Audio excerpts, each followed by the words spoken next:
Celle-là, c'est ma Goniche. Je voudrais qu'elle devienne ma Goniche. Merci mon ami Pablo. Pablo ou le colonel, qui est le plus cruel des deux les gars? Oh my goodness. Je pense que c'est vraiment des adversaires de taille. Je pense que la brigade et la police devraient tout simplement les laisser se battre entre eux, s'entretuer entre eux, parce que franchement ces deux-là sont vraiment coriaces, tenaces. Et j'apprécie vraiment le choix du prénom pour Pablo, qui me fait tout de suite penser à Pablo Escobar, le baron de la drogue colombien.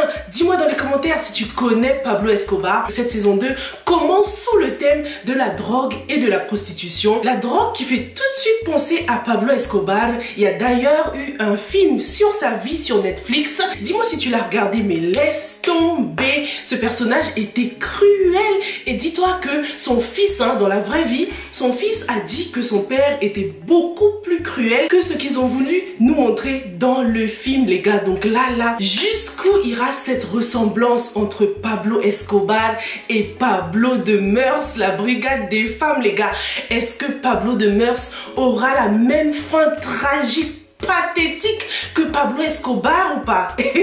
Il est mort, mais d'une façon pathétique. Tape sur internet, tu verras. En tout cas, personne d'autre que ce personnage pouvait jouer ce rôle.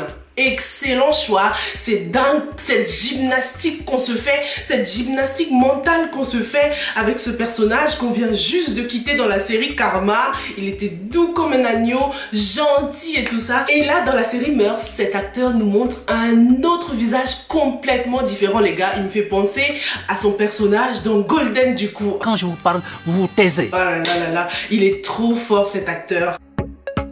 Bonjour à tous et bienvenue sur Yeri TV, moi c'est Sylvia et sur cette chaîne je fais des revues et des analyses de films et séries afro.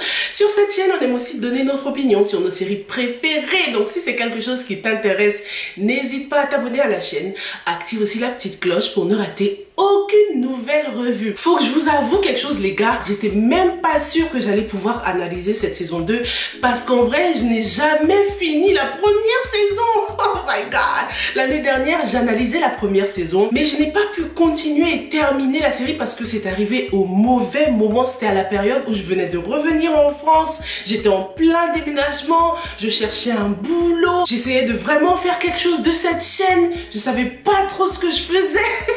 C'était compliqué, du coup j'ai pas pu continuer et j'ai donc rattrapé toute la première saison la semaine dernière et là c'est bon, je suis à jour les gars, let's go!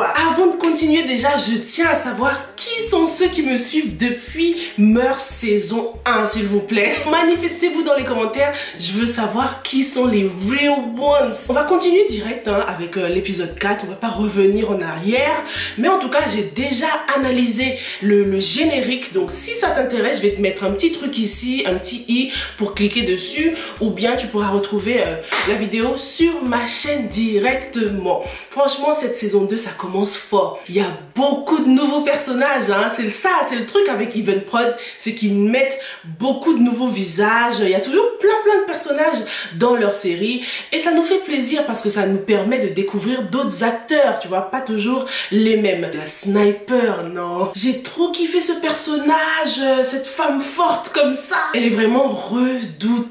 Ce qu'on remarque avec ce personnage de Pablo, c'est que c'est très intéressant sa façon de se tenir, il est très imposant, ça se voit qu'il est à la tête de tout ce réseau. Comme l'indique l'art qui est derrière lui, cette sculpture qui est au centre avec tous ces trucs noirs et blancs autour, comme si c'était un grand réseau, tu vois, ça me fait penser à ça. En tout cas, la cruauté de ça, t'as vu ce qu'il a infligé à la meuf là? Oh my god. Non, lui il me fait trop penser à Pablo Escobar. Il était aussi cruel que ça, voire plus même. Mais est-ce que Pablo de Meurs est plus cruel que le colonel?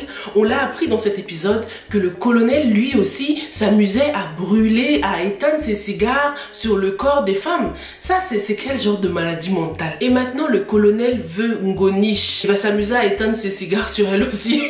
En tout cas vu le regard de Pablo, ça va pas être une affaire simple. Mais Ngoniche aussi, elle a la folie des grandeurs.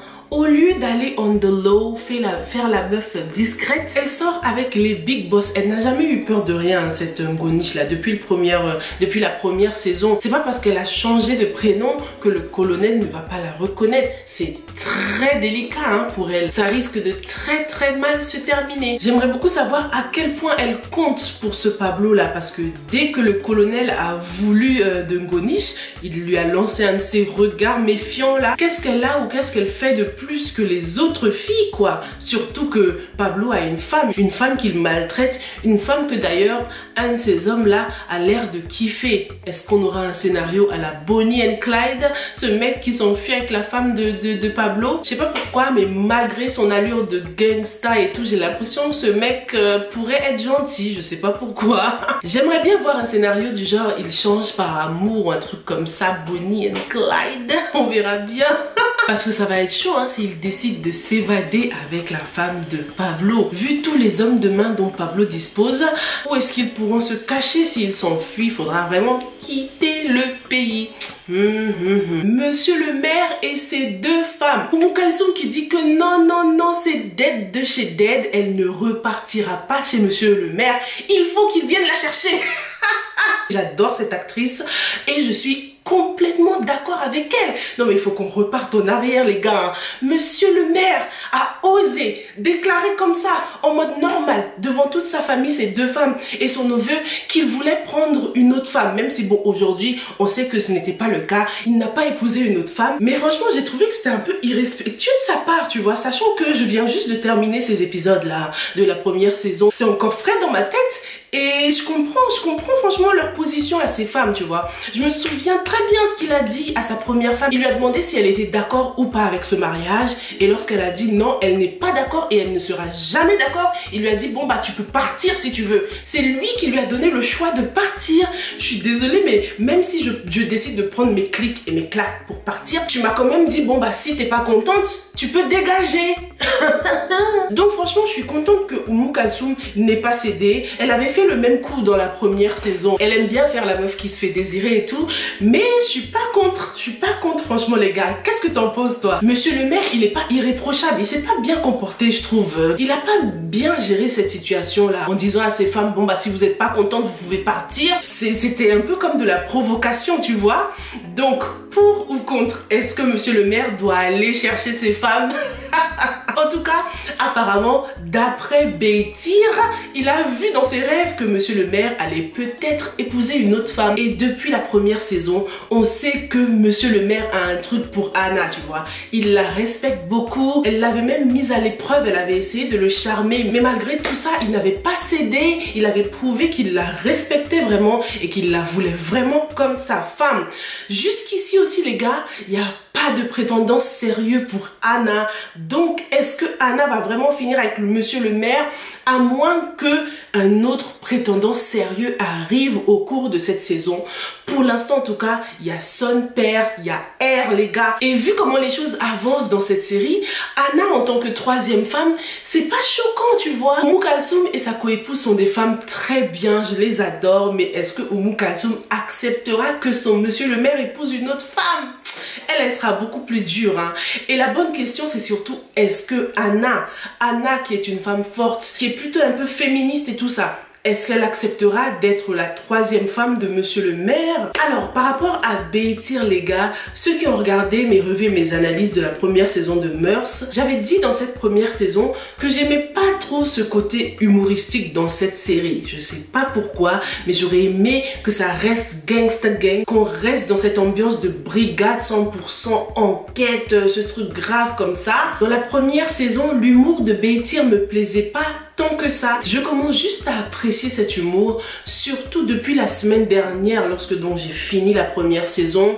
Ça va, Bétir, je l'aime bien maintenant, mais avant c'était pas trop ça. Je voulais que les choses restent en mode brigade, mais j'avoue que vu comment les thèmes abordés par la série sont graves, un peu d'humour ne fait pas de mal du tout, tu vois. Surtout si ce comédien est très connu et très apprécié au Sénégal, c'est pas mal du tout. Moi, c'était pas pas my cup of tea, c'était pas ma tasse de thé du tout dans la première saison, mais je commence à beaucoup l'apprécier. Je me suis surprise en train de rire même dans cet épisode 4 lorsqu'il parlait des jumeaux et tout ça. Donc franchement c'est super smart de rajouter un peu d'humour dans tout ça. Ça casse un peu le côté trop sérieux parce que je sais que cette série touche beaucoup de gens. Il y en a plein qui s'y retrouvent, il y en a plein qui pleurent après chaque épisode, d'après les commentaires que je reçois et les réactions. Il y en a beaucoup qui ont été touchés après le scénario donc de la femme qui n'arrive pas à avoir d'enfant. On va en parler juste après. Donc un peu d'humour ne fait pas de mal, ça apaise les choses. Franchement en y réfléchissant, je trouve même que ce scénario Monsieur le maire avec ses deux femmes et Bétir mérite leur propre série les gars. En tout cas, Monsieur le maire n'a jamais été indifférent à son charme.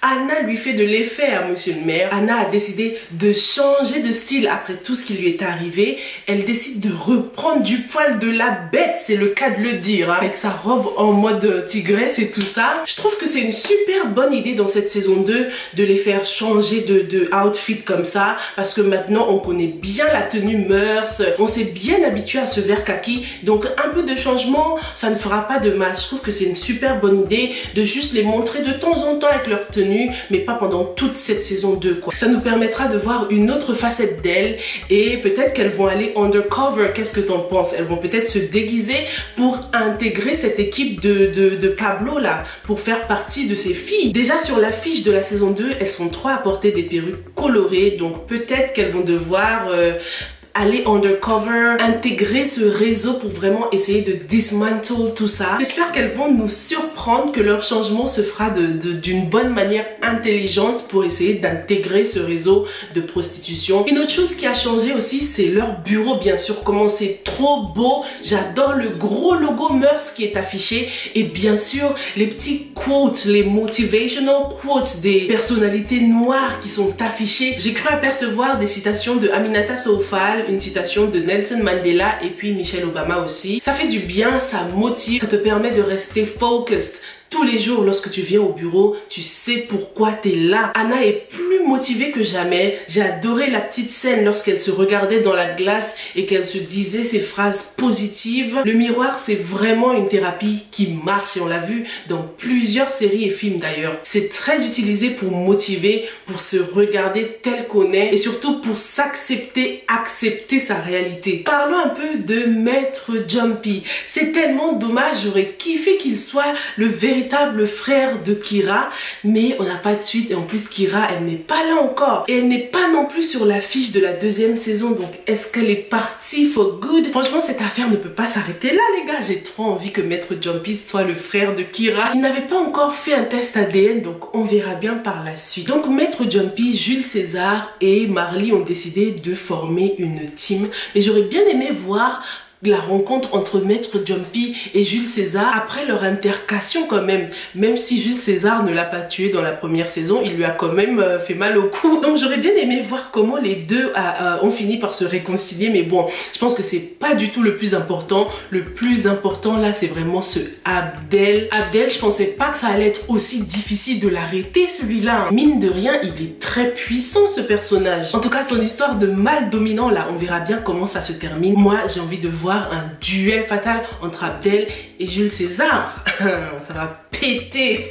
Alors dans cet épisode 4, on a eu le scénario de cette belle-mère qui met la pression à son fils pour qu'il ait des petits enfants et tout ça. J'ai envie de dire on en a marre. Je pense que les trucs comme ça arrivent encore et les gens continuent à être bêtes. Ça se voit en plus que c'est pas forcément de la faute de la fille. Elle fait des efforts, mais il faut toujours que la société accuse la femme. Et ouais, c'est ça. Ce sont les mœurs de cette société. Il y a des choses qui prennent vraiment du temps avant de changer, quoi. La maman a l'air déterminée, hein. Elle va prendre une autre femme pour son fils. Le fils aussi, ça se voit qu'il n'arrivera pas vraiment à tenir tête à sa mère. Donc on verra bien si la seule solution de prouver l'innocence de cette femme, c'est de ramener une autre femme et de voir qu'elle non plus n'arrive pas à avoir d'enfant et enfin de se dire que le problème vient sûrement de son fils. Elle n'a qu'à le faire pour que les choses soient claires une bonne fois pour toutes. Et le pire dans ce scénario, c'est que la fille est jeune. Elle a envie d'avoir des enfants. Est-ce que les choses choses finiront de façon tragique. J'ai trop hâte de voir comment ça va évoluer parce que il faut qu'il y ait un clash entre les mœurs